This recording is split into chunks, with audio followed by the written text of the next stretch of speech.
యం బ్రహ్మా వరుణేంద్రరుద్రమరుతః స్తున్వంతి దివ్యైస్తవైః వేదైః సాంగపదక్రమోపనిషదైః గాయంతి యం సమగాః ధ్యానావస్థిత తద్గతేన మనసా పశ్యంతి యం యోగినః యస్యాంతం న విదుః సురాసురగణాః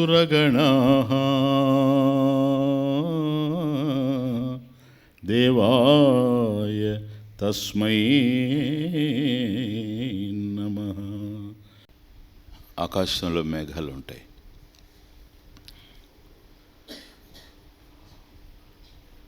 ప్రదేశంలో ఎత్తైంది ఆకాశం దగ్గరే ఉండినప్పటికీ కూడా మన చుట్టూ ఆకాశం ఉంది, కానీ చాలా ఎత్తైంది ఆకాశం.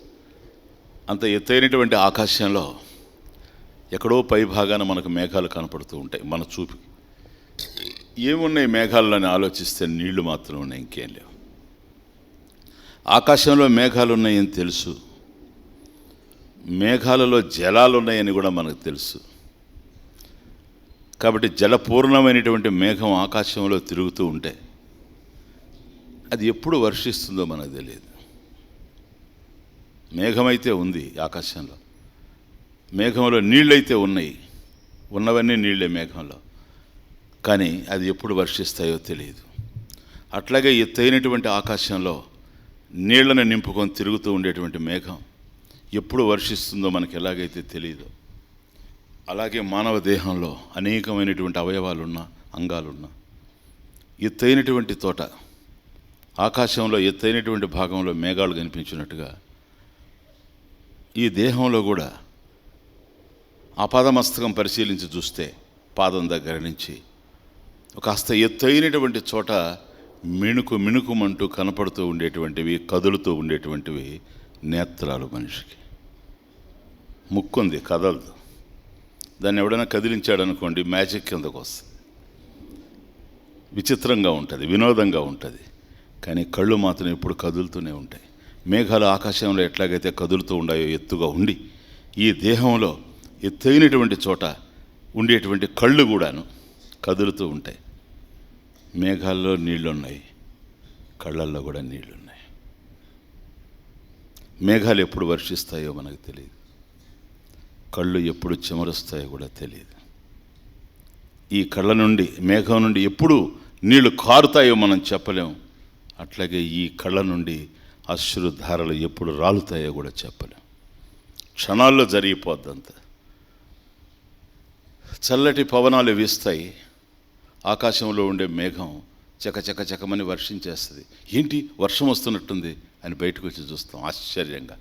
నేను లోపలికి వచ్చేటప్పుడు ఎండగా ఉంది, అప్పుడే వర్షం వచ్చింది అని చూస్తాం, ఎంతసేపు పడుతుంది. కనుక చల్లని పవనాలు వీచినప్పుడు మేఘం ఎట్లాగైతే వర్షిస్తూ ఉందో, బ్రతుకుల్లో కూడా బాధల పవనాలు వీచినప్పుడు క్షణాల్లో మేఘాలు వర్షించినట్టుగా కళ్ళు కూడా కన్నీటిని వర్షిస్తాయి.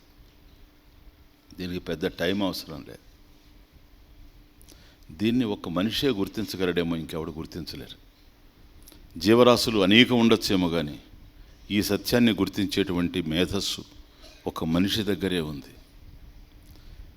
చాలా తీక్షణమైనటువంటి బుద్ధి కలిగినటువంటి వాడు, విశ్లేషణాత్మకమైనటువంటి అవగాహన కలిగినటువంటి వాడు, జీవిత లోతుల్ని బాగా తరచి చూడగలిగినటువంటి వ్యక్తి మాత్రమే ఆ సత్యాల్ని గుర్తిస్తూ పోతాడు. అందువల్ల మేఘాలు మనకు కనిపిస్తూ ఉండినా ఏ వాతావరణ కేంద్రం చెబితే కానీ మనకు అర్థం కాదు. ఆ మాట మనం కూడా చెప్పచ్చు, కానీ మనం చెప్పలేం.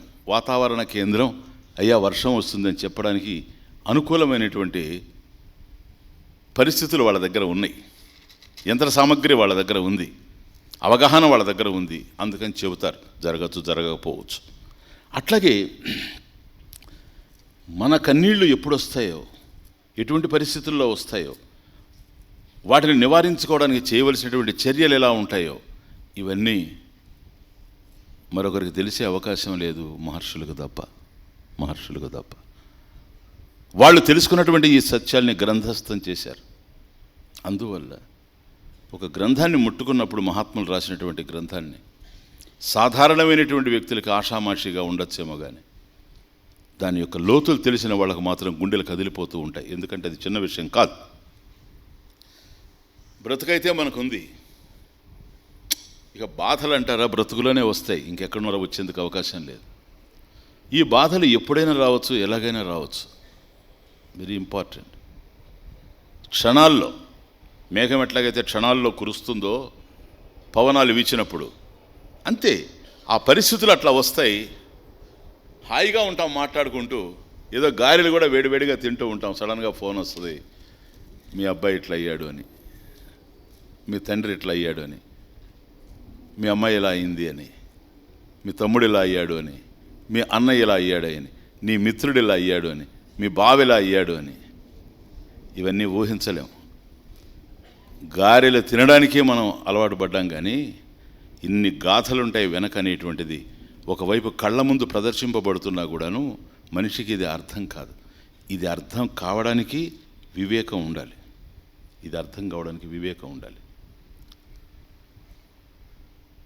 వివేకం వచ్చిందంటే వైరాగ్యం వచ్చేసిందని అర్థం. అందువల్ల సాధన చతుష్టయ సంపదలో మొదట వివేకం, తర్వాత వైరాగ్యం. వివేకోదితం. వైరాగ్యం అంటే వివేకం కలిగితే కానీ వైరాగ్యం రాదు, ఎన్ని చూసినా కూడాను. కాబట్టి ఆ వివేకం ఎలా కలుగుతుంది? ఇతరులు ఇస్తే వచ్చేది కాదు, తను కూడా ఆత్మ పరిశీలన జరగాలి. ఏం జరుగుతుంది ఈ ప్రపంచంలో అని ఆలోచన చేయాలి. ఆచార్యుల వారు ఇచ్చారనుకోండి షట్పది స్తోత్రం, ఆయన మీద భక్తితో, గురుభక్తితో, శాస్త్రం మీద ఉండేటువంటి భక్తితో ఎన్ని కోణాల్లో నుంచి జాగ్రత్తగా మనం చూస్తూ ఉంటే అందులో ఉండేటువంటి సౌందర్యం అంతా కూడా మనం చూడగలుగుతున్నాం ఈరోజు. ఏదైనా అంతే, భగవద్గీత అయినా అంతే. ఎందరో రాసినా కూడా భగవద్గీతలో అంత ఎందుకు పుట్టుకొస్తూ ఉంది? విచిత్రమైనటువంటి విషయం. కాబట్టి ఇప్పటికి వచ్చినటువంటి భగవద్గీత వ్యాఖ్యానాల్లో ఒక అనితర సాధ్యంగా చైతన్య భగవద్గీత వచ్చింది అని అంటే అందులో ఉంటేనేనా లేకపోతేనేనా? లేనిది ఎక్కడి నుంచి వస్తుంది? ఉన్నదే రావాలి. కాకపోతే ఆ ఉన్నదానిని చూసేటువంటి దృష్టి మనకు కావాలి. దాని వెనుక నిరంతర శ్రమ, మహాత్ముల యొక్క అనుగ్రహం, పెద్దల యొక్క ఆశీర్వాదం, భగవంతుని యొక్క కృప, ఇవన్నీ ఉంటే తప్ప అవి జరిగేందుకు అవకాశం లేదు. కనుక ఆర్తులంగా ఈ ప్రపంచంలో ఉన్నాం. కానీ ఆర్తిని బాపుకునేటువంటి ప్రయత్నం చేసే పరిస్థితుల్లో లేకుండా ఉన్నాం. కనుక ఆర్తులంటే దుఃఖాల్లో ఉండేటువంటి వాళ్ళు. ఈ దుఃఖాలు ఏ విధంగా పోతాయి? లాస్ట్ అది టచ్ చేస్తున్నాడు.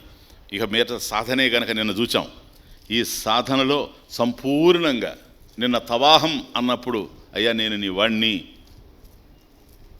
త్వం నా మామకినహ అని అన్నప్పుడు ఎంతగానో మనం స్పందించాం. భగవంతుడు అనేకమైనటువంటి అవతారాలు ఎత్తింది కేవలం దీనికోసం, ఆర్తి హరణార్థం. ప్లీజ్, ఆర్తి హరణార్థం అది ఒకటి. కాబట్టి మనమేమో దుఃఖంలో ఉన్నాం, బాగా అర్థం చేసుకోండి. ఇప్పుడు ఒకటి రోగంతో బాధపడుతున్నాడు, వాడు ఎక్కడికి పోవాలి? హాస్పిటల్కి పోవాలి. కాబట్టి వాడి కోసం హాస్పిటల్ లేదనుకోండి, డాక్టర్ లేడనుకోండి, చేసేదేమీ లేదు. కానీ మన అదృష్టవశాత్తు డాక్టర్ ఉన్నాడు. బిషక్, విష్ణు సహస్రనామంలో బిషక్, భేషజం బిషక్. He is the medicine, he is the physician too. ఆయనే మందు ఆయనే, వైద్యుడు కూడా ఆయనే, డివైన్ ఫిజిషియన్. విష్ణు సహస్రనామంలో పేరు భగవంతుడికి బిషక్ అంటే డాక్టర్, భేషజం మందు. చూసారా? కాబట్టి భవరోగానికి వైద్యుడు, వైద్యులకు వైద్యుడు. అట్లాగే భవరోగానికి మందు ఏదో కూడా అది కేవలం జ్ఞానమే గనక జ్ఞానస్వరూపుడు. ఇటు మందుగాను ఆయనే ఉన్నాడు, అటు వైద్యుడిగాను ఆయనే ఉన్నాడు గనక ఆర్తి హరణార్థం. కాబట్టి మనమంతా బాధల్లో ఉన్నాం. ఇప్పుడు ఎందుకు పరమేశ్వరుడు అవతరించాల్సి వచ్చేది? Next Shloka please. శ్లోకంగా ఇదే మీకు బాగా అర్థం కావాలి. బాధల్లో ఉన్నప్పుడు మనమే తీర్చుకుంటాం బాధల్ని. ములుగుచ్చుకుంది నువ్వే తీసుకుంటావు, లేకపోతే నడవడం కష్టంగా ఉంది. ఒకవేళ నీ వల్ల కాలేదనుకో, ఇంట్లో ఎవరికన్నా చెబుతావు, అమ్మ నాకు ముళ్ళు గుచ్చుకుంది, నా వల్ల కావడం లేదు, అమ్మ వచ్చి తీస్తుంది కదా. కాబట్టి మనం కొన్ని పోగొట్టుకోగలుగుతూ ఉంటాం. మనం పోగొట్టుకోలేనివి ఇతరుల యొక్క సహాయం. నాకు ఆర్థికంగా ఇబ్బందిగా ఉంది, మీరు ఏమైనా సహాయం చేస్తారా?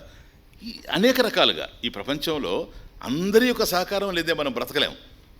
కాబట్టి అందరూ సహకరిస్తుంటేనే బ్రతుకుతున్నారు, ఎవరి స్థాయిలో వాళ్ళు.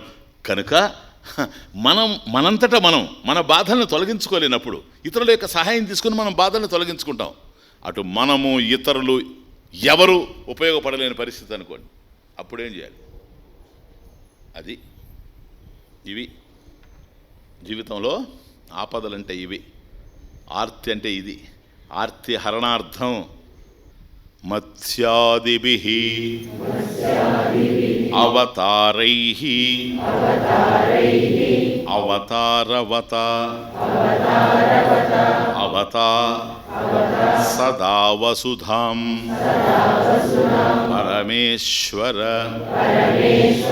పరిపాల్యో భవత భవతాప భీతోహం.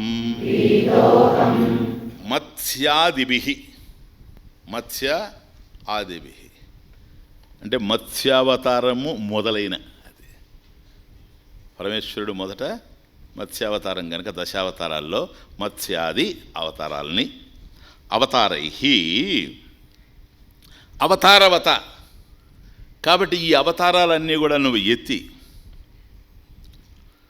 సదా ఎల్లప్పుడూ వసుధాం ఈ భూమిని, ఈ భూమండలాన్ని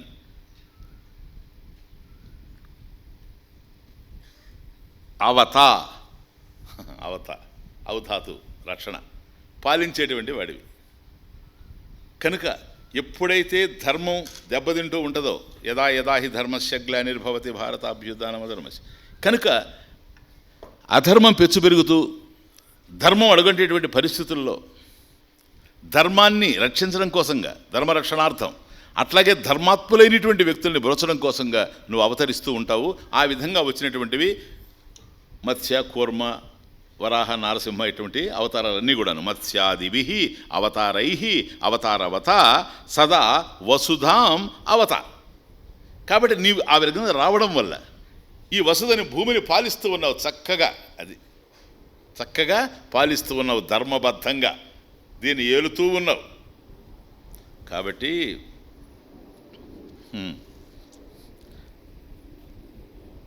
నా విషయం విను. ఇదంతా ప్రపంచానికి సంబంధించింది, సామూహికంగా మాట్లాడుతున్నాను.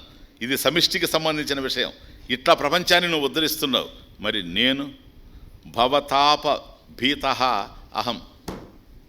అది భవ అంటే సంసారం. కాబట్టి భవతాపం, ఈ సంసార తాపం, ఈ దుఃఖంలో భీతోహం, భీతి చెందినటువంటి వాడిని, భయపడిపోయి ఉన్నాను. ఎప్పుడు ఏం జరుగుతుందో ఒక్క క్షణంలో ఈ ప్రపంచంతో నాకుండేటువంటి సంబంధాలన్నీ కూడా తుత్తినీలైపోతాయి. ఎటు పోతాయో ఈ మమతలు, ఏ వైపు పోతారో ఈ మనుషులు, నేనెటు పోతానో, ఈ దేహం మాత్రం శ్మశానంలో పిడికిడ బూడిదగా మారిపోతుంది. ఇదన్నీ నా మనసులో కదులుతూ ఉన్నాయి. ఇవన్నీ వాస్తవాలు నా కళ్ళ ముందు గోచరిస్తూ ఉన్నాయి, కళ్ళ కట్టినట్టుగా కనిపిస్తూ ఉన్నాయి. హే భగవాన్, భీతోహం, నేను భీతి చెంది ఉన్నాను, భయంకరమైనటువంటి బాధల్లో ఉన్నాను, ఆర్తితో ఉన్నాను. ఏమవుతుందో నా జీవితం అని అనిపిస్తూ ఉంది.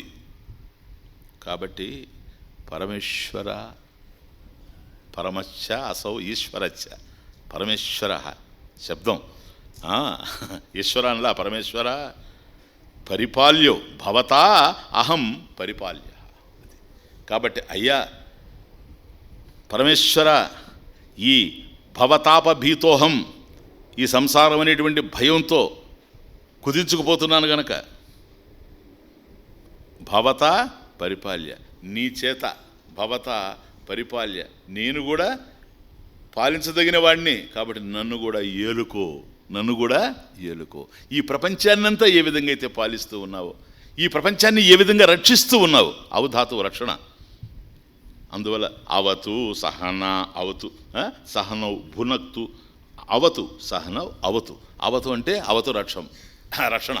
కాబట్టి ఈ ప్రపంచాన్నంతా నువ్వు రక్షిస్తూ ఉన్నావు. కాబట్టి మమ్మల్ని కూడా రక్షించు భగవాన్, మమ్మల్ని కూడాను రక్షించు, నన్ను రక్షించు. ఎందుకని? నేను ఈ విధమైనటువంటి దుఃఖంతో ఉన్నాను కాబట్టి నన్ను కూడా నువ్వు రక్షించాలి పరమేశ్వర. అది కనుక బాధలు వచ్చినప్పుడు జీవితంలో మనకన్నా గొప్ప వాళ్ళని ఆశ్రయిస్తాం. చూడండి తమాషా చూడండి. శనిగ్రహం మందపల్లేదే పోతూ ఉంటారు, మంచిదే. ఎందుకని? శని కృప చూస్తాడని. వరుణ యాగం, చండీ యాగం, ఇవన్నీ ఉన్నాయి కదా వరుసగా. ఎన్ని యాగాలు? ఒకటి కాదు కదా. కష్టాలు వచ్చినప్పుడు యాగాలు అందరూ చేస్తారు, రాజకీయవేత్తలతో సహా. అది విచిత్రమైన విషయం. అయ్యా ఎందుకు ఈ యాగం చేస్తున్నామంటే, ఈ యాగం చేస్తే పలాంది వస్తుందండి, అందుకని చేస్తాను. మరి ఈ యాగాలు యజ్ఞాలు ఇవన్నీ కూడా వేదంలో ఉన్నవి కదా అని, వాటి ఫలితాలు లేకపోతే ఎందుకున్నాయి వేదంలో? ఆగమశాస్త్రం ఉన్నాయి అవన్నీ కూడా. కాబట్టి దేవతల్ని మనం ప్రార్థన చేస్తే దేవతలకు శక్తి ఉంది కనుక దేవతలు ఇవ్వచ్చు, ప్లీజ్. కానీ మనం తెలుసుకోవాల్సింది ఏంటంటే, ఆ దేవతలు కూడా భగవంతుడిని ఆశ్రయిస్తున్నారు. ఇది ఆడ అదే మత్స్యావతారం. ఇప్పుడు దేవతల్లో ఎవరండి గొప్పవాడు అన్నాం? నిన్న చూచాం మనం, ఇంద్రియాణం రాజా. సరే, మహేంద్ర పో, అంత పెద్ద ఇంద్రుడు, ఆయన తీసాడు పక్కన పెట్టండి. అసలు ఆయన 4 ముఖాలు ఆయన. చెప్పండి, బ్రహ్మ బ్రహ్మదేవుడే కదా పోయి ఈయన పాదాల దగ్గర పడింది. అది మత్స్యావతారం. అది తమాషా. మత్స్యాదివి ఎందుకు అక్కడ స్టార్ట్ చేశాడంటే, మత్స్యావతారాన్ని ఎందుకు అంటున్నాడంటే, మనకి ఏదైనా బాధ వస్తే మనకన్నా పెద్దవాళ్ళ దగ్గర పోతాం, లేదా దేవతలకి శక్తి ఉంది కాదనడం లేదు. నాకు జబ్బు వచ్చింది, డాక్టర్ దగ్గరకు పోయినాను, నాకన్నా డాక్టర్ బెటర్. ఎందుకని? 8 సంవత్సరాలు చదువుకొని ఉన్నాడు, ఆయనకి వైద్యశాస్త్రం తెలుసు, అనాటమీ తెలుసు, మెడిసిన్ తెలుసు, అన్నీ తెలుసు, నాకన్నా ఆయన బెటరు. అందుకని ఆయన నాకు ఇస్తాడు మా మెడిసిన్, అందువల్ల ఆయన దగ్గరికి వెళ్తాను. కాబట్టి ఆయన ఇచ్చిన మందులతో నాకు గతంలో అనేకమైనటువంటి జబ్బులు నయమయ్యాయి. అందుకనే మనం పోతున్నాం. ఆ శక్తి అతనికి ఉంది. ఇప్పుడు పోయినాను ఓ ప్రత్యేకమైన జబ్బుతో, ఆయన అంటున్నాడు నేనేం చేయలేనండి దీనికి, ఇప్పుడేం చేయాలి? కాబట్టి డాక్టర్కి రోగాన్ని బాగా అర్థం చేసుకోండి, రోగాన్ని నయం చేసే శక్తి ఉంది, కానీ అన్ని రోగాలను నయం చేసే శక్తి లేదు. ఇంకా లోతుగా పోతే అసలు వాస్తవం చెప్తున్నా, డాక్టర్లు ఏమనుకోబాకండి. అసలు నా ప్రారంభం బాగాలేకపోతే ఆయన చేసేది కూడా ఏమి లేదు. అసలు ఇది వాస్తవం. Subject to correction and verification. ఏమనుకోబాకండి డాక్టర్స్. నా ప్రారంభం బాగలేదనుకోండి, డాక్టర్ దగ్గరకు పోతే ఆయనకి ఫీజు చెల్లించడం కూడా ఈ ప్రారంభంలో ఒక భాగం. అంతే తప్ప రోగం నయమయ్యే ప్రశ్న లేదు. అందువల్ల పూర్వపు రోజుల్లో మళ్ళీ బ్యాక్ పోవాలి. సెల్ ఫోన్స్ అన్నీ పడేసి మళ్ళీ బ్యాక్ పోతేనే వస్తుంది. పూర్వం ఆయుర్వేదంలో అంటే మా ఇంట్లో మా తల్లి వైపున ఒకరు, మా తండ్రి వైపున ఒకరు, తాతలు. అక్కడేమో ఆయుర్వేదం ఉండింది, ఈ వైపునేమో హోమియోపతి ఉండింది. ఈయన హోమియోపతి మందులు నేను కట్టేవాడిని, ఆయన ఆయుర్వేదం మందులు అవంతా ఇచ్చి 100 రా అని అంటే ఒక పైసా ఇస్తే కూర్చొని అంటుండేది. పైసా ఇస్తే కానీ పోయేవాళ్ళం కాదు. గురుదక్షిణ ఆ రోజు నుంచి ఉన్నది, ఇప్పుడే లేదు. అర్థమవుతుందా? ఎందుకు చెప్తానంటే, నేను అక్కడ బాగా పరిశీలన చేసి చూసేవాడిని. నాయనా సుందరం అదిగో తీసుకోరా, అదిగో ఆ పైది తీసుకోరా అనేవాడు. ఈయన అట్లాగే, నాయనా సుందరం అదిగో ఆ నక్సవామిక తీసుకోనరా అంటే పోయి నక్సవామిక చూసి తీసుకోను. ఈయన అట్లాగే చెప్పేవాడు, నాయన ఆడ పైత్యాంతకం ఉంది తీసుకోనరా అని తీసుకొని. నేను వాళ్ళకి బాగా హెల్ప్ చేసేవాడిని. ఇంకా ఎవరు పట్టించుకునేవాళ్ళు కాదు. ఇంట్లో పిల్లలు వాళ్ళు వెళ్ళిపోతుండేవాళ్ళు, నేను వాళ్ళు చెప్పినట్టు వినేవాడిని. కేవలం వాళ్ళ మీద భక్తితో కాదు, గురుదక్షిణ. అర్థమవుతుంది. కాకపోతే కొద్ది ఇంటెలిజెంట్గా చేస్తానని నన్ను పెట్టుకునేవాళ్ళు, ఆ పిల్లలందరిని వదిలిపెట్టి. కానీ ప్రతిసారి నేను ఆయన దగ్గర చూశాను, ఈయన దగ్గర చూశాను. ఇలా పొట్లం కడితే వాయుమాత్రలు అనేవాడు, పొట్లం కట్టేవాడు. కట్టిన తర్వాత ఆ ఇవ్వబోయేటప్పుడు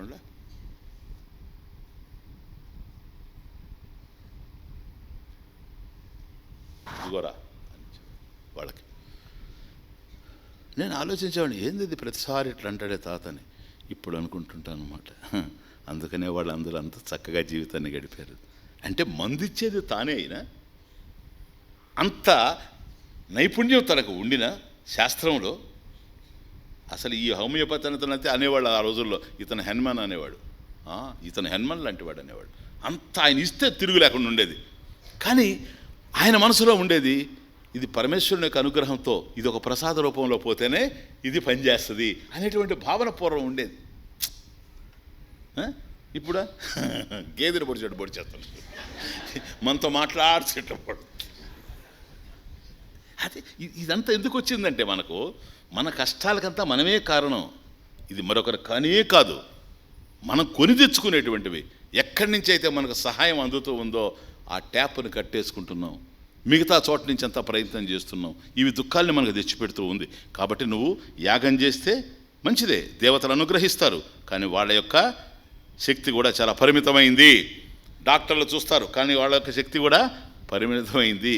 కాబట్టి మనకు ఇప్పుడు ముఖ్యంగా ఏంటో తెలుసా, సంసార రోగం ఏదైతే ఉందో, ప్లీజ్ ఇది ముఖ్యంగా, సంసార రోగస్య ఔషధం భేషజం. అది విష్ణు సహస్రనామంలో భేషజం బిషక్ అంటే అది విషయం. సంసార రోగస్య ఔషధం, ఈ భవరోగం ఏదైతే ఉందో అదే కదా అడుగుతున్నాడు అక్కడ. భవతాప భీతోహం, ఈ రోగానికి, ఈ భవరోగానికి మందు కావాలి. కాబట్టి సంసార రోగస్య ఔషధం భేషజం. కాబట్టి దానికి ఔషధము పరమేశ్వరుడే గనక, ఇదిగో మన పుణ్యాల పంటగా దొరికిన ఈ మహానుభావుడే గనక ఈయన భేషజం, ఈయన పేరే మందు. He is mister medicine. ఎవరో మిస్టర్ మెడిసిన్, తర్వాత మిస్టర్ మాధవ. అది వేరే విషయం. Medicine, medicine sir.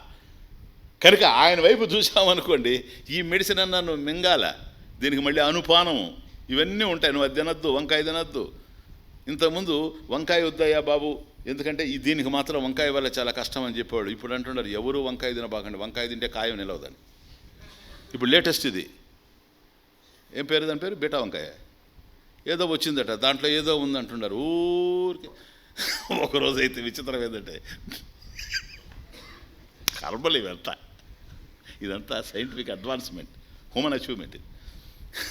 నేను న్యూస్ చూస్తా ఉన్నా, పిల్లలు నా భోజనం తెచ్చారు. అంతకుముందు ఆ న్యూస్లో అదే చూశాను. వంకాయ గనక ఇక తినడం అంటే కాయం మీద ఆశ వదులుకోవడం అనే, జాగ్రత్తగా ఉండాలా అని. అది అయిపోయింది, వీళ్ళు తీసుకొచ్చారు. కర్మజాలకు ఆ రోజు వంకాయ ఉంది. ఇవన్నీ నేను వాళ్ళకి చెప్పను కానీ ఇప్పుడు అర్థమవుతుంది వాళ్ళకి. నేను అమ్మాయి ఈ వంకాయ బజార్లోదే మనదే. ఇప్పుడు వాళ్ళకి అర్థమైంది, ఓరి ఇందుకు అడిగాడు ఆ స్వామీజీ అని. ఎందుకంటే అంతకుముందు న్యూస్ చూసా. మళ్ళీ అదంతా వాళ్ళకి చెప్పడం, వాళ్ళు పోయి ఇతరులకు వంకాయ తింటే చచ్చిపోతారని స్వామి చెప్పాడన్న. ఇంకా అందరూ వచ్చేసి నీకు ఎవరు చెప్పారన్న వచ్చిన బాధ ఇదంతా. అందుకని నేను అదంతా చెప్పకుండా రహస్యంగా ఉంచా. ఇప్పుడు ఎంత రహస్యమో నాది మీకు అర్థమైంది కదా. నా రహస్యాలన్నీ ఇట్లుంటాయి. ఇది నా బలహీనత. ఏం చేస్తాం, ఎవడు ప్రారంభం వాడిది. కనుక ఇప్పుడు ఏదో బీటా వంకాయ అది ఇది వచ్చింది, దాన్ని తింటే ఇట్లా. కనుక మనము ఏదైతే తీసుకుంటున్నామో ప్లీజ్ అది మనకు అమృత తుల్యంగా ఉండాలండి. ఇవన్నీ కూడా అందుకని బ్రహ్మార్పణం అహం వైశ్వానరో భూత్వా ప్రాణి నామదేహం. ఎందుకని స్వామి లోపల చేసేది ఆ పని అంతా బ్రహ్మార్పణం. ఇక ఇవన్నీ పెట్టుకుంటే ఎక్కడ మనం భోంచేయగలం చెప్పండి. అందుకని లోపల ఆయన ఉన్నాడు కనుక మనోళ్ళు చూడండి మహాత్ములు, బ్రహ్మార్పణం బీటా వంకాయ బ్రహ్మార్పణం అంటే ఆయన భలే వాడివిరా నువ్వు, ఇవి కూడా నా వైపు డైరెక్ట్ చేస్తావా అని ఆయన ఆ బీటాలో ఏముందో దాన్ని తొలగించేసి దూరంగా మనల్ని కాపాడుతాడు. అది ఇంకేమైనా భేషజం.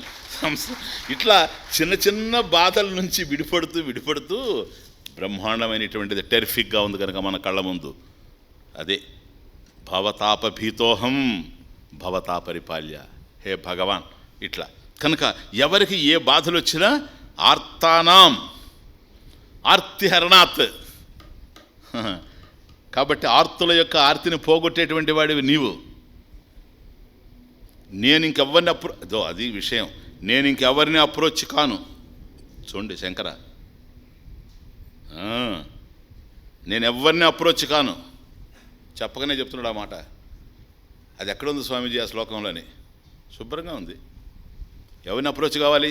నాకన్నా బెటర్ పర్సన్ని. ఎవరతను? ఇంద్రుడు, చంద్రుడు, సూర్యుడు, వరుణుడు, అగ్ని, దేవేంద్రుడు. ఇదే వాళ్ళందరి తాత ఎవరు? బ్రహ్మదేవుడు. అతన్ని కూడా అప్రోచ్ గాను, బ్రహ్మదేవుని కూడా అప్రోచ్ గాను. ఎందుకని? ఆయన కూడా నిన్నే అప్రోచ్ అయ్యాడు గనక. మత్స్యాదిభి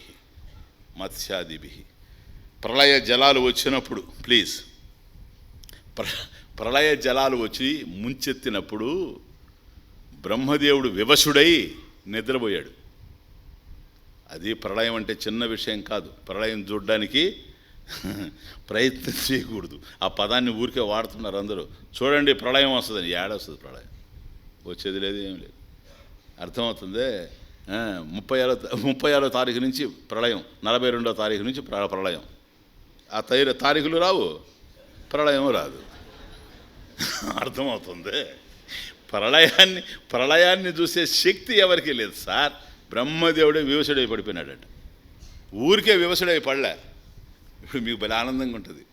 నన్ను చాలామంది అన్నారు, ఏమయ్యా నిద్రపోయేటప్పుడు నోరు తెచ్చుకొని నిద్రపోతావు అని. ఇప్పుడు నోరు తెరుచుకొని నిద్రపోడు మనిషి. ఏం పదాలో మనం వాడతాం ఇదంతా. స్వామీజీ ఆయన నోరు తెరుచుకొని నిద్రపోతాడు. నిద్రపోయి నోరు తెచ్చుకుంటాడు. ఊరికే నా దగ్గర కథలు పడద్దు. ఎక్కడైనా ఇప్పుడు నోరు తెరుచుకొని చూడండి పడుకుంటాడు, కానీ అంటాడు ఎవడన్నా. నోరు తెరుచుకొని ఎవడన్నా నిద్రపోతాడు ఈ ప్రపంచంలో? లే, ఇటు నోరు మూసుకొని మీరు చూడండి, నిద్ర వచ్చేంత వరకు ఇట్లాగే ఉంటాడు. వస్తుంది మెల్లగా పువ్వు మొగ్గ పువ్వు అయినట్టే. ఇదిగో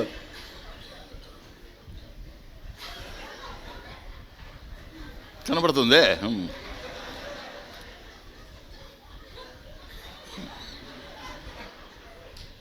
కొన్ని చోట్ల నేను చూసే పిల్లల్ని పిలిచి ఒక ఆవిడ వాళ్ళ ఇంట్లో కొడుకుని కూతున్నాడు పిలిచి, నేనుండా, బంధువులే పాపం, నేను కూడా ఉన్నా. ఆమె పిలిచి చూపిస్తుంది, మీ నాన్నని చూడు, లేచాడంటే ఎంత తిడతాడంటుంది, బయటికి పోయి లేస్తే ఎంత తిడతాడో ఇప్పుడు చూడు. అందువల్ల మనిషి పడుకున్న తర్వాత నోరు తెరుస్తాడు, కానీ నోరు తెరిచి పడుకోడు. బ్రహ్మ వివశుడైపోయి ఇప్పుడు మనకు ధైర్యం. ఎవరన్నా వచ్చి కనుక మిమ్మల్ని ఏమిటా నోరు తెచ్చుకొని పడుకుంటున్నావు అంటే, పోవా సృష్టికర్తే పడుకున్నాడు.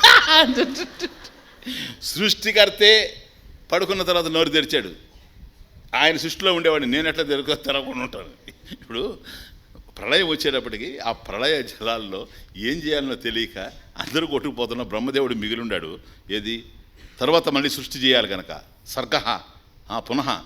అందువల్ల ఆయన ఉన్నాడు. ఆయన అది కదా హిరణ్య గర్భ, ఆయన గర్భంలో కదా వేదం అంతా ఉంది. నోరు తెచ్చేటప్పుడు వేదం వినిపిస్తుంది. అది కదా ప్రళయ పయోధి జల్లే ధృతవానసి వేదం. ధృతవానసి వేదం. ప్రళయ పయోధి జలే, ప్రళయ పయోధి జలే ధృతవానసి వేదం. విహిత విహిత్ర చరిత్రమఖేదం కేశవా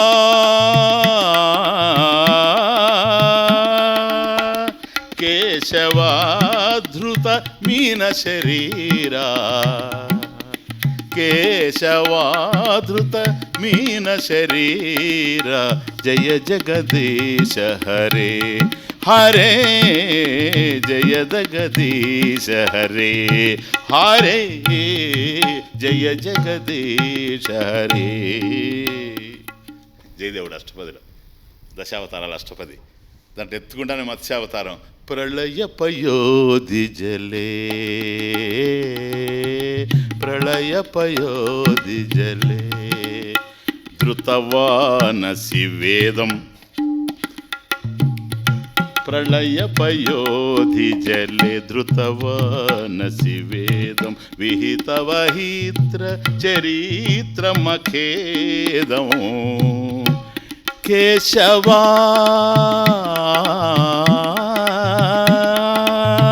కేశవాధృత మీన శరీర జయ జగదీశ. అది కదా. కాబట్టి ఎప్పుడైతే ఆయన నోరు తీసుకొని నిద్రపోయాడో ఆ నోటి నుండి, హిరణ్య గర్భుని యొక్క నోటి నుండి జారిపోయినాయి వేదాలు. అది రాక్షసుల చేతిలో పడ్డాయి, హయగ్రీవుడి చేతిలో పడింది. కనుక అప్పుడు మళ్ళీ ఈయన లేచిన తర్వాత లోపల ఉన్నదంతా పడేసుకున్నాడు. గనక వేదం లేని వేదగర్భుడు అయ్యాడు. ఎవరు? బ్రహ్మదేవుడు. ఇప్పుడు ఏం కావాలి? నేరుగా వెళ్ళి స్వామి పాదాల దగ్గర పడ్డాడు. అంతే, ఇంకేం లేదు. వైకుంఠం వెళ్ళి స్వామి పాదాల దగ్గర పడ్డాడు. అయ్యా, వేదాన్ని పోగొట్టుకున్నాను అని అంటే అప్పుడు స్వామి చూచి, ఎక్కడుంది ఇది ఈ వేదం? ఇదిగో ఫలానా చోట ఉంది అని తెలుసుకొని ఆ ప్రళయ జలాల్లోనే శఫరి అనేటువంటి పేరుతో మత్స్యం, ఆ మీనం అవతారం ఎత్తాడు కాదు, చేప అవతారం ఎత్తాడు కాదు, మత్స్యావతారం. ఆ మత్స్యం పేరు శఫరి. ఆ శఫరి అనేటువంటి మత్స్యం బయలుదేరి చూస్తూనే ఉన్నాడు బ్రహ్మదేవుడు. స్వామి నీళ్ళలో వెళ్ళాలి కనుక ఆ మత్స్యం యొక్క, అంటే చేప, బ్రహ్మాండమైనటువంటి చేప, అందమైనటువంటి చేప. ఎందుకని? పరమేశ్వరుడు కదా, ఏ రూపంలో ఉన్నా సౌందర్యమే. కాబట్టి చూడడానికి అంత అద్భుతంగా ఉంది ఆ మీనం. ఆ కేశవాధృత మీన శరీర జయ జగదీశ హరే హరే జయ జగదీశ హరే. వెళ్ళి ఆ రాక్షసుడి దగ్గర ఉండేటువంటి, హయగ్రీవుడు అనేటువంటి రాక్షసుడి దగ్గర ఉండేటువంటి ఆ వేదాలను తీసుకొని వచ్చి మళ్ళీ బ్రహ్మదేవుడికి ఇవ్వడం జరిగింది. ఇది ప్రత్యేకించి షట్పది స్తోత్రంలో ఇంత అద్భుతమైనటువంటి విషయం నడిచి జీవ బ్రహ్మ స్వరూప నిర్ణయం కూడా నిన్న ఉదయం జరిగి రాత్రి సాధన ఏ విధంగా ఆ వైపు నడవాలని వెళ్ళిన తర్వాత మళ్ళీ ఇది ఎందుకు వచ్చింది అనేది ప్రధానంగా మనం ఆలోచించాల్సిన విషయం. కాబట్టి తన గర్భంలోనే వేదం ఉండినా ప్రళయ పయోధి జలే, ఎప్పుడైతే అంత భయంకరమైన ప్రళయం వచ్చిందో, వివశుడై నిద్రపోయాడో, వేదాన్ని పోగొట్టుకున్నాడు బ్రహ్మదేవుడు. అంటే విపత్కరమైనటువంటి పరిస్థితులు వచ్చినప్పుడు, ప్రతికూలమైనటువంటి వాతావరణంలో ఏ జ్ఞానమైతే మన దగ్గర ఉంటుందో మన కుర్చీలో, అది మనకు తెలియకుండానే జారిపోతుంది. Understand the point? ఇప్పుడు అర్థమైందా నా ఇంట్రడక్షన్ అంతా ఏంటో? కాబట్టి యజ్ఞాల్లో ఎన్ని విన్నా, శృతి మందిరంలో ఎంత అధ్యయనం చేసినా, ప్రతి వారం కూర్చొని అధ్యయనం చండాలం అని పెట్టుకున్నా ఏమి ఉపయోగపడదు. ఎందుకో తెలుసా? ప్రతికూలమైనటువంటి గాలులు వేస్తాయి. బ్రహ్మదేవుడే పడేసుకున్నాడు జ్ఞానాన్ని, మనమేమి నిలుపుకుంటాం ఆ జ్ఞానాన్ని? Just listen. ఇది ప్రధానమైనటువంటి విషయం. అలా పోకుండా ఉండాలి అని అన్నట్లయితే, ఆయన మోహనిద్రలో పడ్డాడు, మనము మోహనిద్ర. మోహం అంటే ఏంటి? సత్యాన్ని అసత్యంగా, అసత్యాన్ని సత్యంగా చూడడం. కాబట్టి పరిస్థితులు విషమిస్తాయి, ఎప్పుడైనా విషమిస్తాయి, ఎవరికైనా విషమిస్తాయి, ఎలాగైనా విషమిస్తాయి. కానీ మనం చేయాల్సింది ఏంటి? అయ్యా, నాకు అట్మాస్ఫియర్ అంతా కండ్యూసివ్గా ఉంటే నేను భక్తి చేస్తాను. ఉండదు సార్. సముద్ర స్నానానికి పోయినప్పుడు అలలే నువ్వు స్నానం చేసి రావాలి, అంతే తప్ప అలలు ఉన్నాయి కాబట్టి అలలు ఆగితే నేను స్నానం చేస్తానంటే ఇంకా చేసినట్టే. కాబట్టి జీవితంలో కూడా అంతే. అబ్ధిలో అలలు ఎట్లాగైతే తప్పవో, బ్రతుకులో బాధలు కూడా అట్లా తప్పవు. కనుక ఎప్పుడు ఏ విధంగా కావచ్చు, మనం చేయాల్సింది ఒక్కటే, జ్ఞానాన్ని పడేసుకోకూడదు. పడేసుకొని ఆశ్రయించాడు బ్రహ్మదేవుడు. ఆ పని మనం చేయకూడదు. పడక ముందే ఆశ్రయించుకోవాలి, అంతే, ఇంకేం లేదు. పడక ముందే ఆశ్రయించుకోవాలి. మనం ఇక్కడ ఇప్పుడు జేబులో డబ్బు పెట్టుకునే దారిలో పడేసుకోవడం కోసం కాదు కదా. హృదయంలో ఈ జ్ఞానాన్ని నిక్షిప్తం చేసుకొని ఇక్కడ నిరంతరం మీకోసం బోధిస్తూ ఉంటే, ఇన్ని శాస్త్రాలు మీకోసం చెబుతూ ఉంటే, దాన్నంతా వీధుల్లో పడేసుకుంటూ పోతే దేనికోసం ఇది? కాబట్టి సమయానికి మనకు ఉపయోగపడాలి. మన చేతిలో ఉండేటువంటి డబ్బు మనకు ఉపయోగపడాలి. నువ్వు వేసవిలో ఎండలో పోతూ ఉన్నావు, నీ దగ్గర డబ్బు ఉంది కనుక మధ్యలో ఓ చోట ఆగి చల్లని పానీయాన్ని ఆ డబ్బు ఇచ్చి నువ్వు కొంటావు, చల్లబడతావు. అలాగే ఈ జ్ఞానం కూడాను అట్లా ఉండాలి. నీకు ఈ వేడి గాడ్పులకు వైపు వస్తూ ఉండినా కూడాను నీ మనసు చల్లబడాలంటే ఈ జ్ఞానం ఉండాలి, ఎప్పుడూ ఉండాలి. బ్రహ్మదేవుడిలాగా పడేసుకోకూడదు. ఒకవేళ పడిపోయినా కూడాను పరమేశ్వరుని ఆశ్రయించాలి. బ్రహ్మదేవుడు అదే చేశాడు, మనం కూడాను అదే చేయాలి. కాబట్టి ప్రారబ్ధ పవనాలు ఎప్పుడైనా వీచచ్చు, కళ్ళు మేఘాలై వర్షించవచ్చు.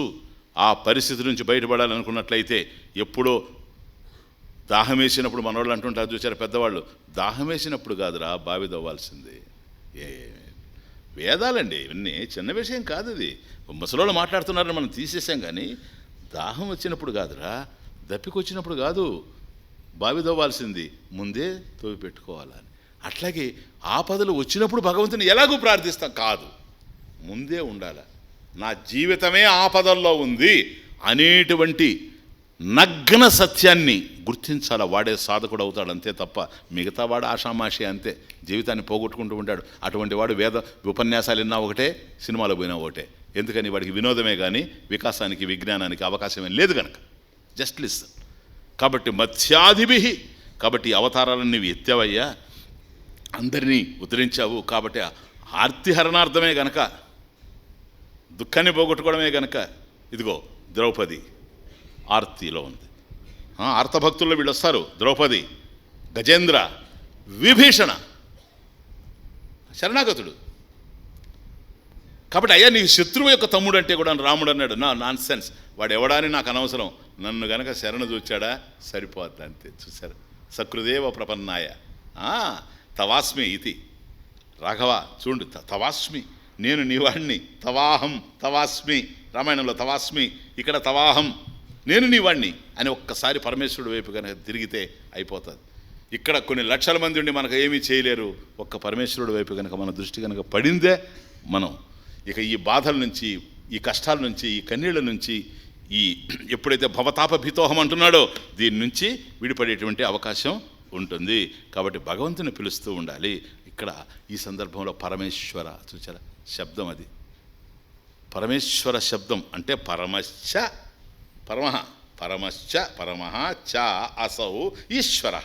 అది ఈశనశీలశ్చ ఇది ఈశ్వర పరమేశ్వర. రెండు శబ్దాలు ఉన్నాయి, పరమశబ్దం ఉంది, ఈశ్వర శబ్దం కూడా ఉంది. కాబట్టి ఈశ్వరుడు ఎవరండి అని అంటే సర్వశక్తిమత్వాత్, సర్వశక్తిమత్వం. ఇప్పుడు ఇక్కడ ఎందుకని? వీళ్ళ కొద్ది కొద్ది శక్తి ఉంది కనుక వీళ్ళు మనల్ని ఉద్ధరించలేరు. కాబట్టి మనల్ని ఉద్ధరించేవాడు సర్వశక్తిమాన్. కాబట్టి సర్వశక్తిమత్వాత్ ఈశ్వర. కాబట్టి ఈశ్వరుడు అనేటువంటి వాడు సర్వశక్తి కలిగినటువంటి వాడు కనుక నీ ఏ బాధనైనా పోగొట్టగలడు. మనవాళ్ళు అంటారు చూడండి, సర్వరోగ నివారణ అయ్యా ఇది అంటారు. అంటే దాని అర్థం ఏంటి? ఏ రోగమైనా పోగొడుతుందని. కాబట్టి ఏ బాధనైనా పోగొడతాడు. భౌతికమైనటువంటి బాధలు మనకు వచ్చినా, మానసికమైనటువంటి బాధలు మనకు వచ్చినా, కుటుంబ సంబంధమైనటువంటి బాధలు మనకు వచ్చినా, ఆర్థిక సంబంధమైనటువంటి బాధలు మనకు వచ్చినా, ప్రాణహాని జరుగుతూ ఉన్నా, అంతిమయాత్రకు సిద్ధమవుతూ ఉన్నా రక్షించగలిగేటువంటి శక్తి కలిగిన వాడు పరమశ్చ అసౌ ఈశ్వరశ్చ ఇతి. కనుక ఈశ్వర శబ్దం ఈశాన, ఈశాన, ఈశాన సర్వభూతానాం. చూసారా, ఈశాన అంటే ఈశన శిర. కారణం సర్వప్రాణి సర్వభూత నియంతృత్వాత్, సమస్తాన్ని నియంతృత్వాత్, నియంత తాను. ఈ నియమాలన్నీ కూడా ఆయన యొక్క అధీనంలో ఉన్నాయి కనుక అన్నిటినీ నియంత్రించేటువంటి వాడు. కాబట్టి నిన్ను నన్ను కూడా ఉద్ధరించేటువంటి అవకాశం ఉంటుంది కనుక బ్రహ్మాది దేవతలు శక్తిమంతులే అయినప్పటికీ కూడాను వాళ్ళు కూడా ఆయన్ని ఆశ్రయించారు, పరమేశ్వరుణ్ణి. అలా పరమేశ్వరుణ్ణి ఆశ్రయించి ప్రారంభం నుంచి పుట్టుకొచ్చేటువంటి బాధలు ఏవైతే ఉన్నాయో వాటి నుంచి మనం విడిపడుతూ ఉండాలి. కృష్ణయ్యను పలుకులో ఎంత కమ్మదనము, కృష్ణ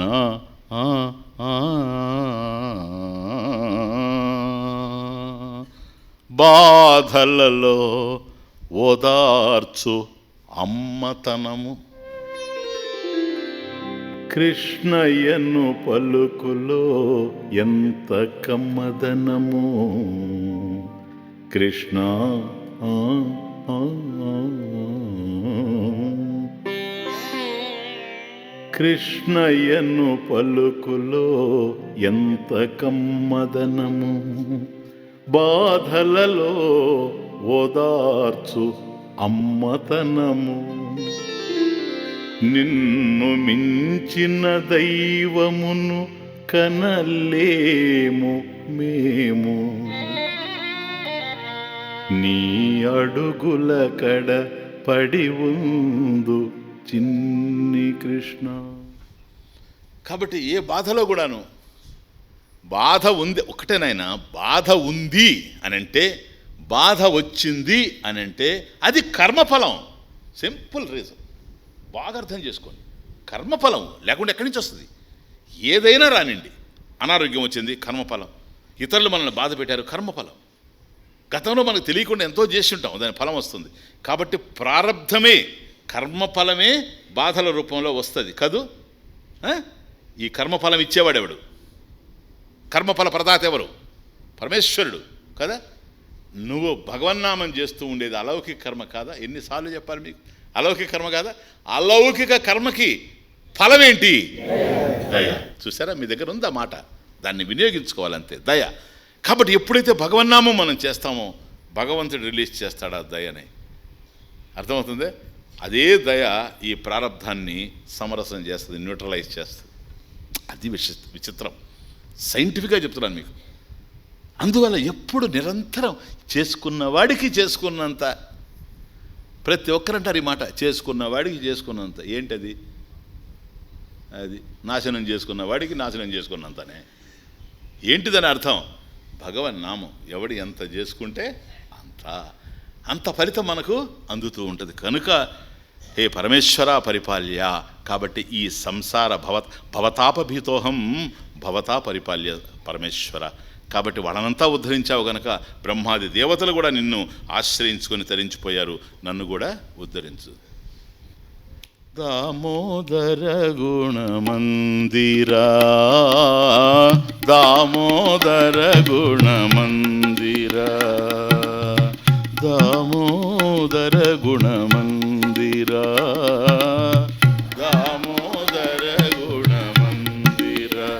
సుందర వదనార వింద గోవింద, సుందర వదనార వింద గోవింద, సుందర వదనార వింద గోవింద, సుందర వదనార వింద గోవింద, దామోదర గుణమందిరా, దామోదర గుణమందిరా. భవజలధి మథన మందరా, భవజలధి మథన మందరా, పరమం దరం అపనయత్వం మే, పరమం దరం అపనయత్వం మే, దామోదర గుణమందిర, దామోదర గుణమందిర. దామోదర గుణమందిర సుందర వదనారవింద గోవింద అది ఇతో పిలవడండి. గోవింద గోవింద, అదే అదే. ఎంత ఇప్పుడు పోతా ఉంటారు అదే, గోవిందా గోవిందా గోవింద. తిరుమలలో వాళ్ళ ఉద్దేశం ఏంటంటే గోవిందా అంటే ఎక్కలేకపోతున్నాను ఆ రోజుల్లో, అది కాదు. గోవిందా డబ్బులు ఇవ్వడం, గోవింద లడ్డు తీసుకోవడం, ఇది. కానీ అది కాదు, గోవిందా ఇది పెద్దగా అనాలి. ఎందుకో తెలుసా?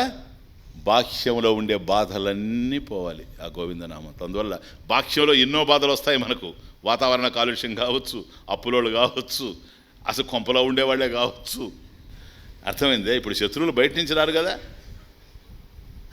పూర్వం అయితే బయట నుంచి వచ్చేవాళ్ళు శత్రువులు, ఇప్పుడు ఎవరు శత్రువులు అర్థమే కావడం లేదు.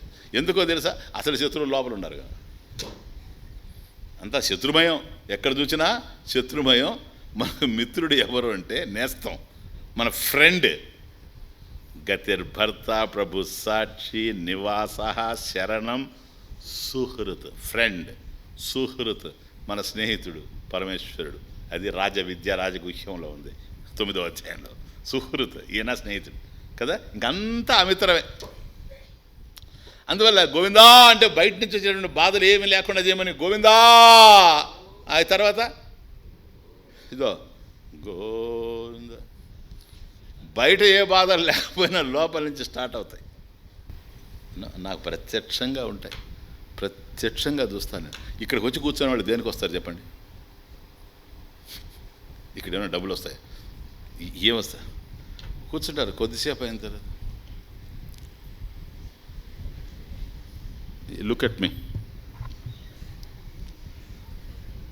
నేను అనుకుంటున్నాను, ఓహో దరిద్రం వచ్చేసిందిరా, ఎంటర్ అయిపోయిందిరా నాయనా బాబోయ్ అని ఏదో చేసి నవ్వించి అది ఇది. ఎందుకంటే చేసిన కర్మలు ఎట్లుంటాయి, వచ్చిన బాధ అది. అంటే అరే ఎక్కడా లభ్యంగా అంది లభ్యమయ్యేటువంటి చోట ఎలా ఉండాలి ఆనందం? ఎలా ఉండాలి ఆనందం? నాయన 5 రోజుల నుంచి వింటున్నావు ఎలాగే కదలకుండా, ఒకసారి వెళ్ళి స్నానం చేసి భోజనం చేసిరా, కొద్ది ప్రశాంతంగా ఉంటుందేమో అని అంటే ఏమన్నాడు పరీక్షిత్? హే మహానుభావ, ఏ ఆకలి దప్పుల కారణంగా ఆ శమీక మహర్షి యొక్క మెడలో మృత సర్పాన్ని వేసి శృంగి శాపానికి కారణమయ్యానో, 7 రోజుల మరణానికి సిద్ధంగా ఉన్నానో, అదే ఆకలి దప్పులు. ఆ రోజు దప్పికతోనే పోయి ఆ పని చేశాను పరీక్షిత్, భాగవతం. కానీ ఈరోజు నీ బోధ వింటూ ఉంటే 5 రోజులని నువ్వు చెబితే నాకు తెలుస్తూ ఉంది, కానీ నాకు ఆకలి దప్పులే తెలియడం లేదు భగవాన్ అని పరీక్షిత్. అందువల్ల తరించిపోయాడు. ఊరికి తమాషా ఏంటి? 5వ రోజు అంటే దశమస్కందం వస్తుంది, స్వామి చరిత్ర. అప్పుడు అడిగాడు ఆ మాట. ఎందుకో తెలుసా? ఈ 5 రోజులు వినడం వేరే, ఈ రోజు నుంచి వినడం కష్టం. ఎందుకని కృష్ణ చరిత్ర వస్తూ ఉంది. ఇది ఎంటర్ అయిందంటే తరింపజేస్తుంది సార్, ఇంక రెండోది ఏమీ లేదు. అటువంటి దాన్ని శ్రవణం చేయాలి అంటే, సాక్షాత్తు భగవంతుని యొక్క చరిత్రను శ్రవణం చేయాలంటే నువ్వు అర్హుడుగా ఉన్నావా అనేది చెప్పకనే పరీక్ష. గురువు పరీక్ష. నాయన పోయి భోంచేసిరా అని. ఏ ఆకలి దప్పుల కారణంగా అయితే శమీక మహర్షి యొక్క మెడలో మృత సర్పాన్ని వేశానో, అయ్యే ఆకలి దప్పులు. ఇప్పుడు నీ బోధ వింటూ ఉంటే, ఆ రోజు 1 గంట లేట్ అయిందానికి ఆ పని చేశాను, ఈరోజు 5 రోజుల నుంచి ఆహారం లేదు, నిద్ర లేదు, నీళ్లు లేవు. కానీ నువ్వు బోధిస్తున్నావు, నేను వింటూ ఉన్నా, కానీ నాకేమనిపించడం లేదు భగవాన్. ఎందుకో తెలుసా? తవ కథామృతం.